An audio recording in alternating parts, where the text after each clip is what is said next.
Hello everybody. I would have loved to be in Amsterdam today, but it's still a privilege to be able to present to you today. So thank you for joining and thanks for listening. So manufacturing spans over multiple industries, and in this session, I will be taking you through the different supply flows to an assembly line, where Oracle manufacturing is basically the system requesting parts for specific operations in the manufacturing. And WMS is then the system that will pick those parts for the manufacturing process and supply it to the correct location and at the correct time. In this session, I will also cover some content on when the final product is ready to go back into the stock to be allocated against a sales order or transfer order, and then eventually be picked for the customer. So just before we go deeper into the subject, I would like to share the safe harbor statement with you. It basically states that the presentation is intended to outline our general product direction. It is for information purposes only and is not to be used in any contract. It is not a commitment to deliver any material, code, or functionality, and the functionality may also change and is at the sole discretion of Oracle. So as you've heard, I'm Marlize Vorster. I'm based in South Africa. I live in Johannesburg. I'm part of the Oracle consulting team in the Center of Excellence, Logistics specifically. My career started off as a junior doing time studies, facility layouts, and designing supply plans to production plants of specifically a truck manufacturer. And then after spending some time in this facility and even living for some time in Japan, my career has changed into the direction of warehouse management systems. Initially, I worked with Oracle WMS e-business suite. Then I moved on to another WMS software vendor. And for the last couple of years, the loop has basically closed back to Oracle, and I'm now working with Oracle WMS Cloud Solutions and implementations. So as you've heard, I'm part of the Oracle consulting team. The Oracle consulting team is a strategic team that strives to help customers to be successful with cloud applications. We believe that your success is our success, and therefore, when you get the opportunity to work with Oracle Consulting, we really walk the journey with you. We believe that working with Oracle Consulting gives you a one-stop shop for all your Oracle project needs, from technical to functional to general support. We have a collaborative ecosystem where, when required, we work with our partners to create the right service mix suitable to your requirements. With many years of experience and many consultants, we have extensive expertise to bring to the table. And then, ultimately, it's all about you, the customer. We want to succeed with you. When we do project implementations, we generally follow the TCM methodology, or True Cloud method. And our methodology basically reflects our values, which is to focus on business outcomes to maximize value and success. We use best practices to allow us to take learnings from each other, as well as different projects, and then apply that to subsequent projects. We involve our customers right from the beginning, as adoption and ownership by the organization is key for long-term success and benefits realization. And then we also believe working collaboratively in a joint ownership, we can drive cloud adoption, achieve business outcomes, and ultimately customer success. So in a recent project that has gone live, we've been implementing WMS for a manufacturing facility that has a warehouse supplying components to an assembly line. And from this experience, a lot was learned. And today I'm here to walk you through that journey of implementing WMS with manufacturing. So firstly, we will basically look at the standard Oracle flows with pre-built integrations. We will look into alternate flows that we had to consider in this project because the standard flows did not meet some requirements. We will also look into things that need to be considered before we make a final decision of the solution. And then finally, we'll wrap up with some lessons learned from previous experience, as well as a quick summary. So before we go into the details of WMS Cloud, let's have a look at what is WMS with manufacturing and why we should consider implementing WMS with a manufacturing facility. So manufacturing facilities has many moving materials all over the facility. It normally ranges across components, sub-assemblies, finished goods, and even consumables. And these facilities normally don't always have big storage space at the line side supply areas, which means that material flow from storage rack to line side, or even back from line side to rack, becomes a continuous repeating task to keep manufacturing facilities or lines running smoothly. And if these components run out of stock at line side, it could mean that an assembly line will stop, so you will have downtime. And for the time it takes to get that shortage sorted, right? And the same goes for damaged stock. So it's important that the line supply is planned carefully. So to reduce these downtimes, traceability and visibility to stock levels is required. And this is where Oracle WMS proves to be beneficial. So when WMS becomes the system to execute the picks and movements of materials in the manufacturing facility, the solution that needs to be considered typically needs to include efficient and timely picking of components to work orders released by manufacturing. If finished goods is returned back to stock after completion of the manufacturing process, the put away process of the finished goods should also be considered. And then there could also be some additional manufacturing processes that need to be included in the warehouse management system. Now, when a WMS is involved in a manufacturing solution, it's normally not only the WMS that needs to be considered. The business really relies on other functions as well, such as product planning, research and development, sales and operations planning, supply chain planning, even parts and service. And these functions interact with each other to try and optimize the supply chain. So we need to keep in mind that any disruption in these upstream, can I call them upstream processes in the supply chain process will have an impact on the downstream processes. In this case specifically, I want to emphasize the disruption in warehousing or in the manufacturing that can happen. And typical examples of that could be like late deliveries from suppliers or changes in orders. And when work orders are postponed or cancelled while they're already in processing, it can really cause excess stock in the line side. Or even when work orders gets cancelled, you could have a half assembled product in the assembly line. So it's important that when we look at WMS together with manufacturing and other supply chain modules, we keep in mind the big end-to-end picture to make sure we understand the impact when things change. So a typical warehouse flow normally covers dock-to-dock flows, meaning we have items that arrive at a receiving dock and then it leaves the warehouse again at the shipping dock. The items will follow a process to be received into the warehouse. It will then be put into storage. And once it's in storage, it will be waived, allocated, and picked against sales orders or transfer orders. And then the goods are staged and shipped to leave the facility again. So when we have a manufacturing facility involved, we typically add an additional flow for goods that are going out of the warehouse, or not necessarily out of the warehouse, but it's moving to a location in a manufacturing line. And then we use WMS to basically pick and move these components.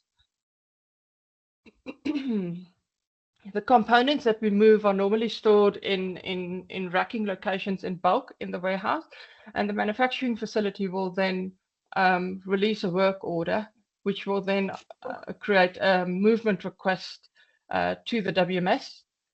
And then the warehouse will use this movement request as the instruction to pick and move components to the manufacturing locations. We will get to the details of this shortly.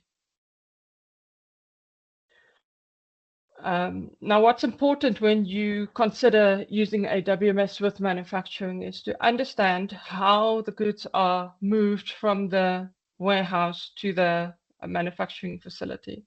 And specifically, is it going to be one location where you drop all these components and the manufacturing operator will pick it up from this one location? Or is it a case of picking by area and you have multiple cartons or totes that you want to put the components in, and those components are then used by that operation in manufacturing.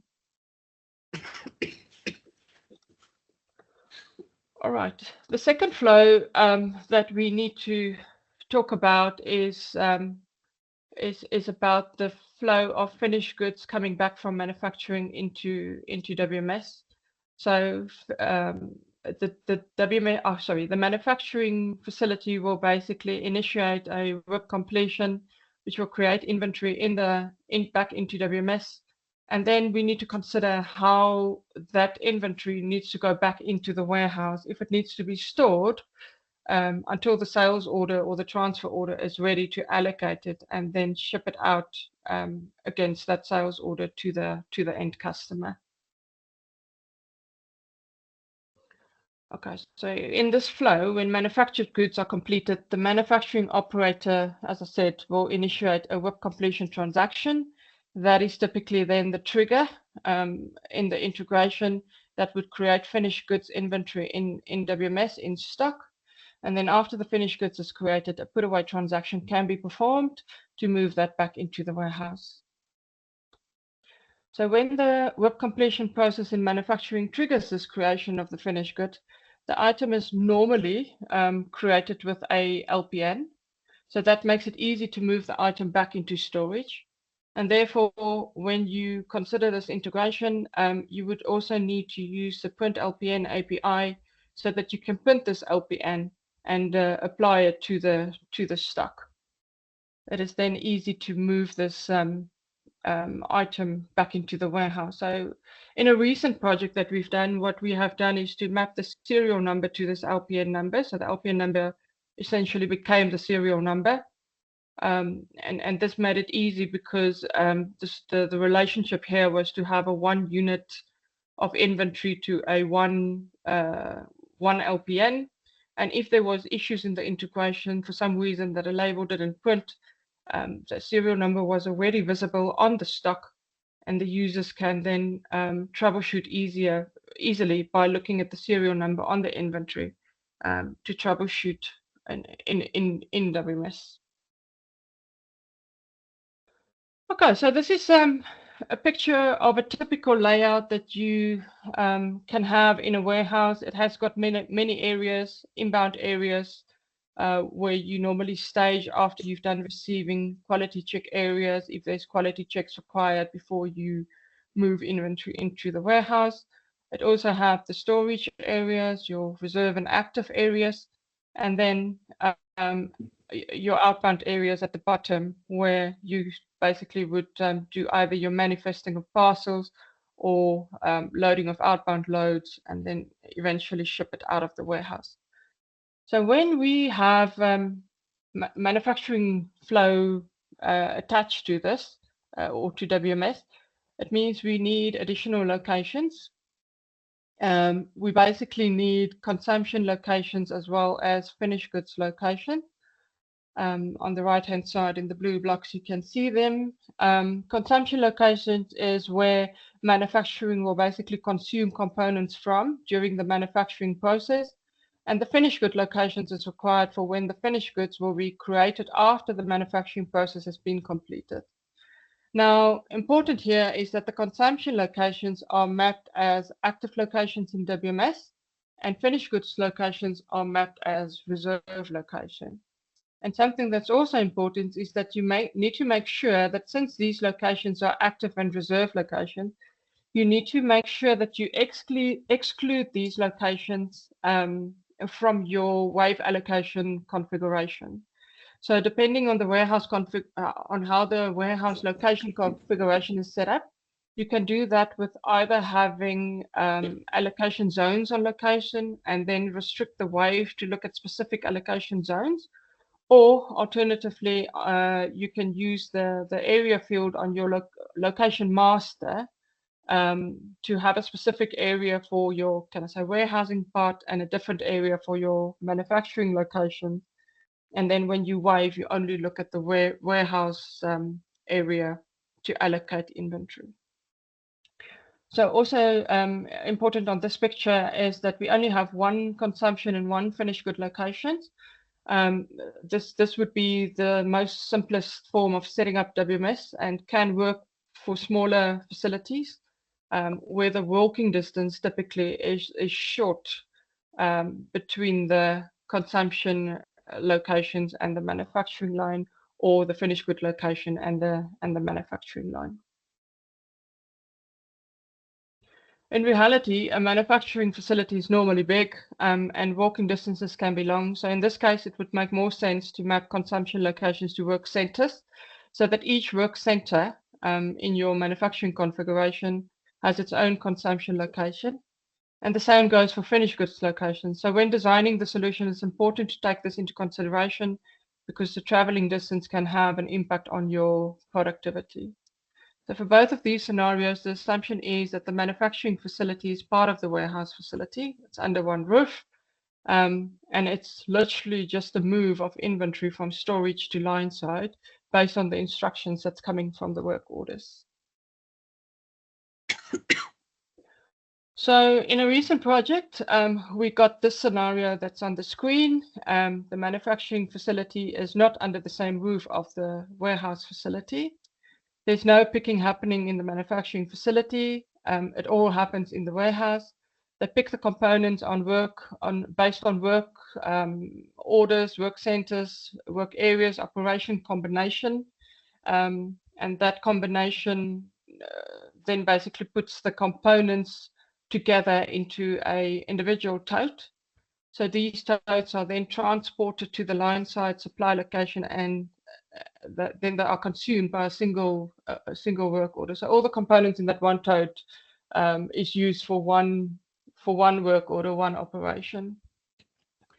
In this scenario, the customer also needed documentation to go with these totes. So they needed a pack slip, and they also needed a label on the totes, and they use that information to indicate to users when they see the stock in front of them for which work order and work center the tote is meant for. So these totes varied in sizes, and it accommodated different parts for different or for the same work order. Okay, and it was quite important in this project that the work definition was set up correctly in manufacturing, because the way it was set up, it meant that all the components for that work center, work area went together in a single tote. Okay, so sorry, but I think the screen is not changing for us. We are on slide 21, but are you on same slide? Because for me, for us, the slide is not changing there. Are you on slide 21 now, Marlize? Yes, correct. Yes, it's okay. Correct. It's okay. Please continue. All right, so I will show you the detailed flow diagram of that shortly. Just before we do that, I just want to talk you through the standard Oracle flows.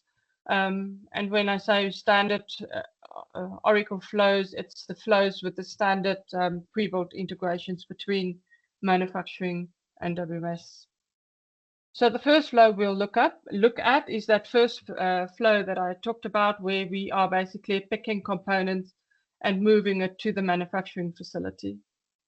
So this is a flow diagram that shows the general steps in the manufacturing work order business flow. The steps basically initiate in Fusion manufacturing by the creation of a work order. So that's the first block on the left top side. This work order is then released and picked in manufacturing.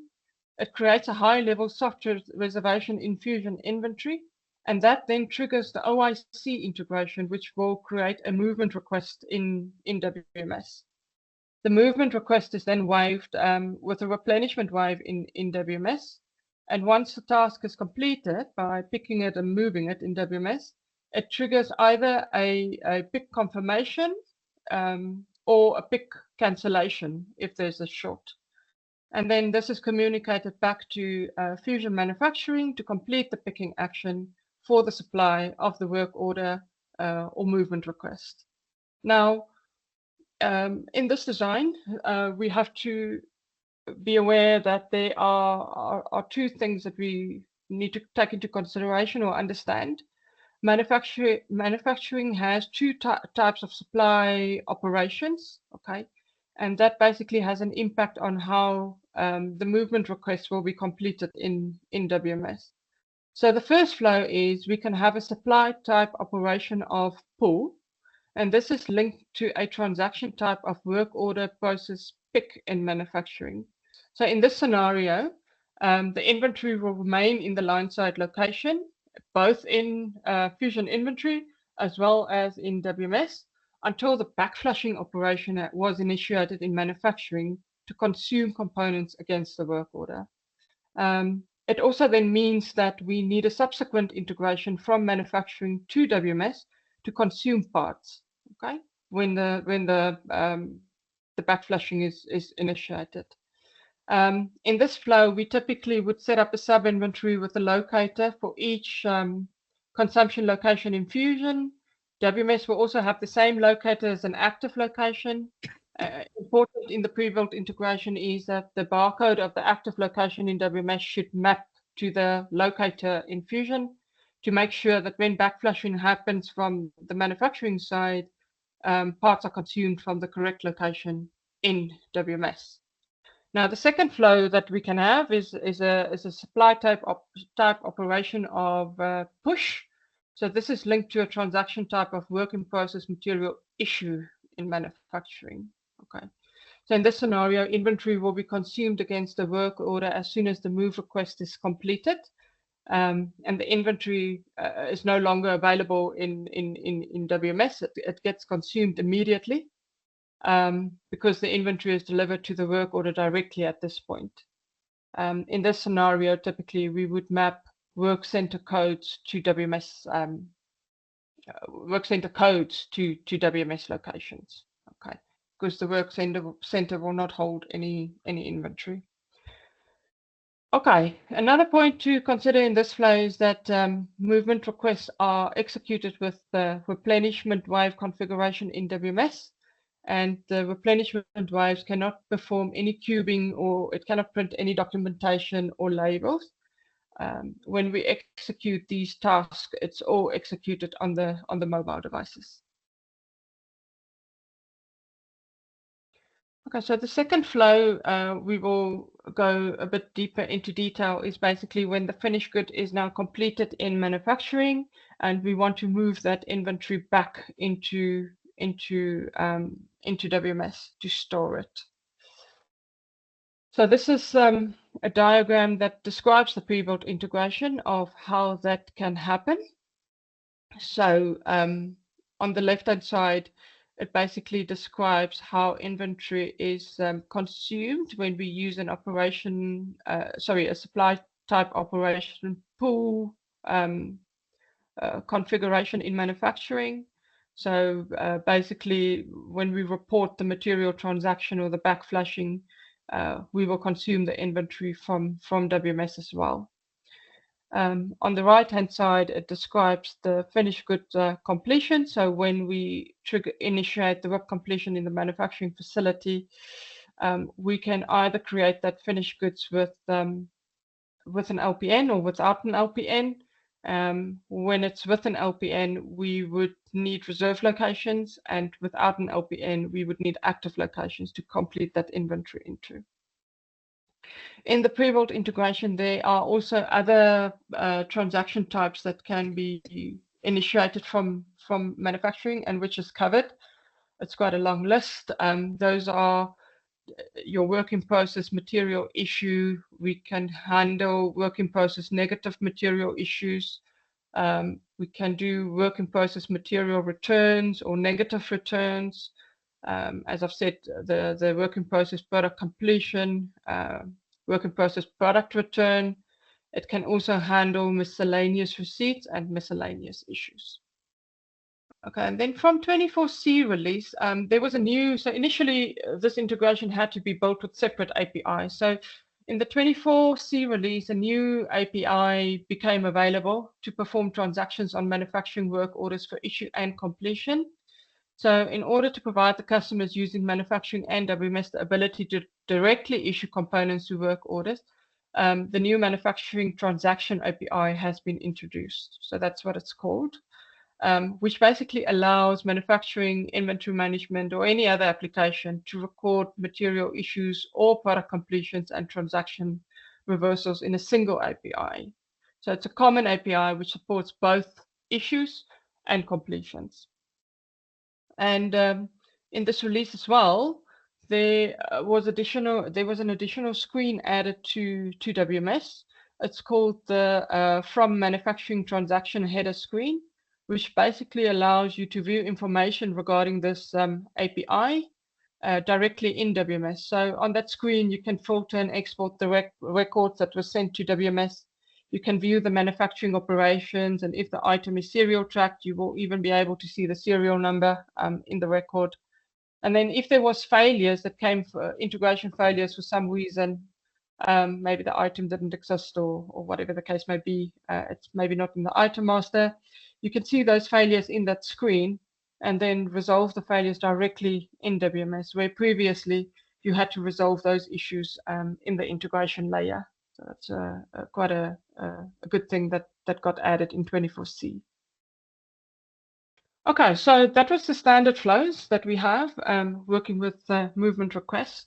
So I will just now go through an alternate flow that we have implemented in a recent project. And that was basically the scenario that I showed a bit earlier on, where the manufacturing facility is separate to the warehouse facility. But in the manufacturing facility, there's no picking happening. Everything happens in the warehouse warehouse, and then those, can I say, finished picked totes or OBLPNs are received and just moved to the line side location in the factory.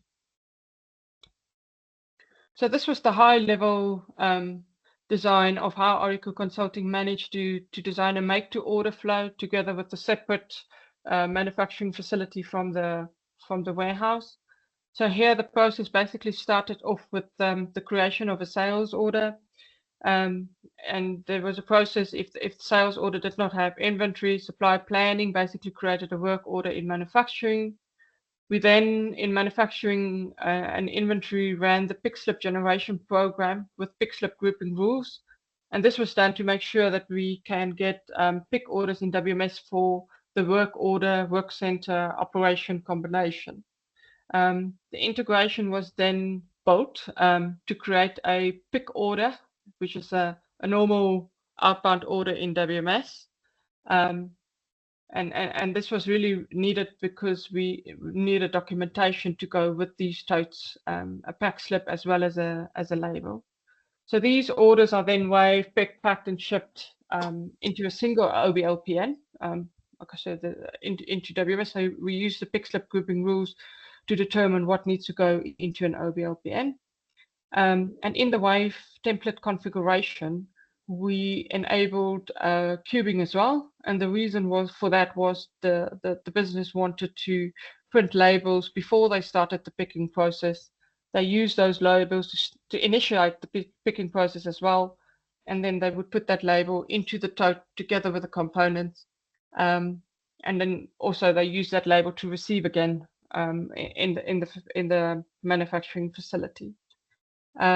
Yeah, and then we managed to get onto this OBLPN label the details around the work order, the work center operation, the date that the movement request was released. So that way the operator on the floor could easily identify on the label to what the stock belongs to and how long it's been lying on the floor. So it really gave them the visibility on the components that they needed to manage it. Okay, so then we basically shipped this order from the warehouse, and through integration created an ASN for the receiving on the factory side. And as soon as the receiving in the plant happened, that basically confirmed the pick slip in Fusion, and the manufacturing process can continue. So the WIP issue and the WIP completion process was pretty much standard compared to the standard Oracle flows, where we also basically backflashed, and when they've consumed those parts, they would backflash, which would basically reduce the inventory from WMS, and WIP completion would then create the finished good inside WMS. They then use that to move the finished goods items back into the warehouse, or even cross-dock it directly to a customer. Okay. Yeah, and then obviously if it goes into the warehouse, they would use the normal wave allocation process to allocate the inventory. And since this was a make-to-order flow, what we've done in this as well is we have stamped the sales order number as the lot number on the sales order. We also used in manufacturing a works order traveler report, which contains which linked the sales order number to the finished good, or to the work order. And when they basically did work completion in manufacturing, they captured the sales order number as the lot number on that inventory. So when the inventory goes into stock and the sales order becomes available for allocation in WMS, WMS would then map or match the correct finished good item to the correct sales order. So that is how we made sure in the make to order flow that the correct machine or product goes to the correct sales order and customer. Okay, so you might ask yourself the question now, why we have customized this flow, and the reason for this was, or why the standard flow didn't work for this scenario, was because there was labeling requirements for visibility in manufacturing, which we couldn't meet with the replenishment waves that's normally in the standard flows with movement requests. We also had challenges that we had to put components together for specific work orders. But there was rules. So it was a work order, work center, work area, operation combination that had to be picked together in a specific tote that goes to the line, and they use the tote as is for that specific work order. When it's empty, the tote goes back, and they pick the next work order. So cubing rules basically helped us with this, and in replenishment waves you cannot enable cubing. And then I've mentioned the labels, but we also needed a packing list report to accompany the stock, because they transported it to the manufacturing facility. They wanted to have a pack slip to put together with the components for transportation purposes. Okay. All right. So things that we need to consider when we integrate with WMS manufacturing, and what we have learned. So there's a couple of things that you need to consider when you decide on the solution for putting WMS in a or together with a manufacturing facility. Demand-based replenishment. The first one is demand-based replenishment can't be triggered as part of a movement request, because it's already a replenishment wave. So when you have pick phases and you've got bulk locations, so reserve and active, you have to make sure that replenishment pick phases is run on a separate wave. As I've said earlier, there's no capability at the moment to print labels or documents from these replenishment waves. So if there are labels or document requirements, you would need to reconsider the design and see if you can alter it. Change management on work orders is something that should be handled with caution. So any changes to a work order post releasing it for picking can lead to overage of inventory at lineside locations, and even cancelling of work orders can mean that you have half assembled assemblies, you know, on your line side, which you then would need to handle through a exception process, because that inventory you would need to bring back into your WMS. In the standard flows, there is some guidance around this in the integration guide, which you can reference.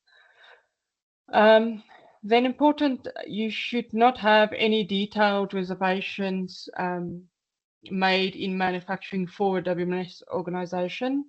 WMS is the system that will do the allocation. So if you do detailed reservation, it might be that you get integration failures because WMS has got different rules and might allocate a different item. You have to consider how components should be packed from the warehouse. So can you put everything into one OBLPN and move it, and the operator in the manufacturing facility will just grab from that OBLPN and start the assembly process, or whether you want to basically pick a number of components together for a work order, work sender combination, and like the example I've explained earlier, move that OBLPN to the line side and it's used as is. So yeah, as I said, documentation and labels, we've talked about that.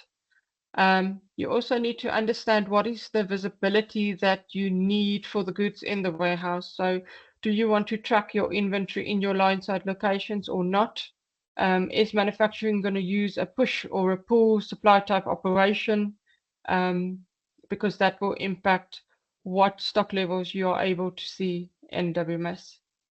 And then one thing we've also learned with data migration specifically when WMS is involved with manufacturing is the stock aging.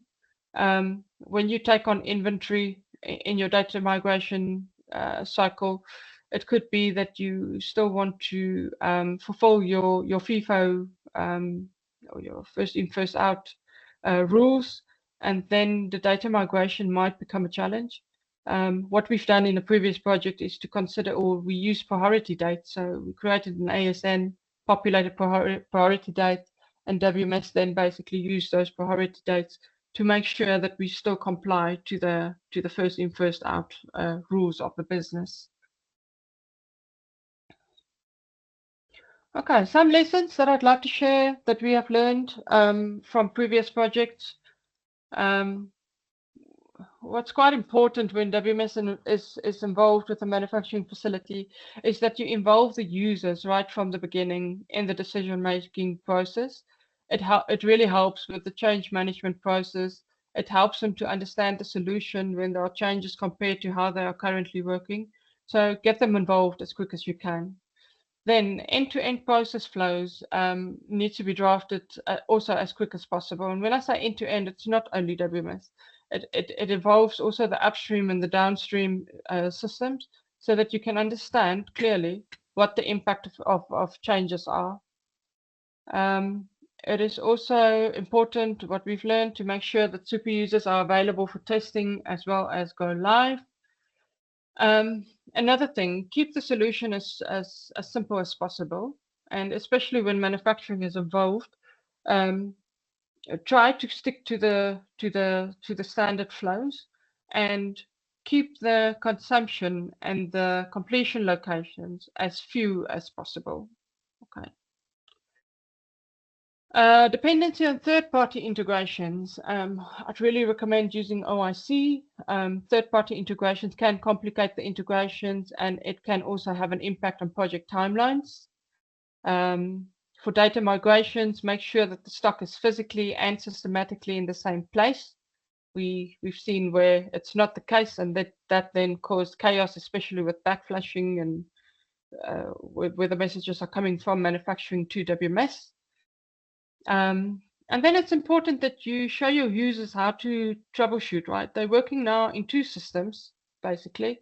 It's manufacturing and WMS, so it's important that the users understand how to troubleshoot and understand how the messages are flowing between manufacturing and WMS.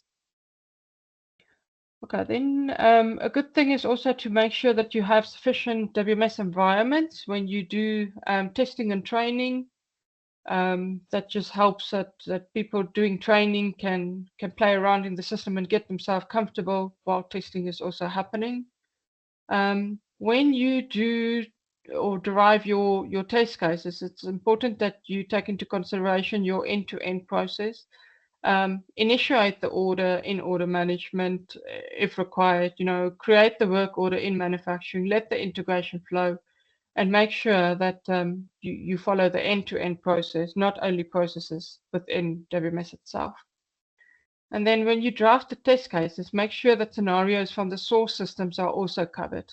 Okay, even the exceptions. So like your WIP issue returns, when there's damages that happens, how are you going to bring the inventory back into WMS, etc.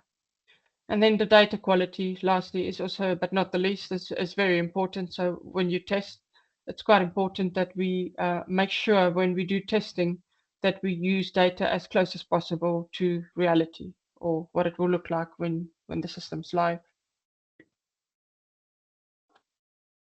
Okay, so in summary, standard flows of WMS with manufacturing are with movement request, and therefore we are using replenishment waves. It's important that we understand the manufacturing processes and terminologies so that we can basically map these to our WMS functionalities. It's important that you take into consideration the visibility required in the solution. So do you need to track the inventory in line-side locations or not? Because that has an impact on your configuration in manufacturing as well as WMS. And then you also need to take into consideration any documentation requirements, right? So if you need any documentation within this movement process between WMS and manufacturing, you would need to look at an alternate solution or custom solution. But if you don't need documents, the standard solution will work. Okay, so I hope this session has improved your understanding of manufacturing flows and the importance of identifying what kind of visibility is required in WMS on the manufacturing process and how WMS can help you to get visibility in manufacturing processes and make sure that components can be delivered in time at the right time. At the right place. So yeah, thank you for joining the session. Thank you for listening to me. Yeah, that brings us to the end of the session.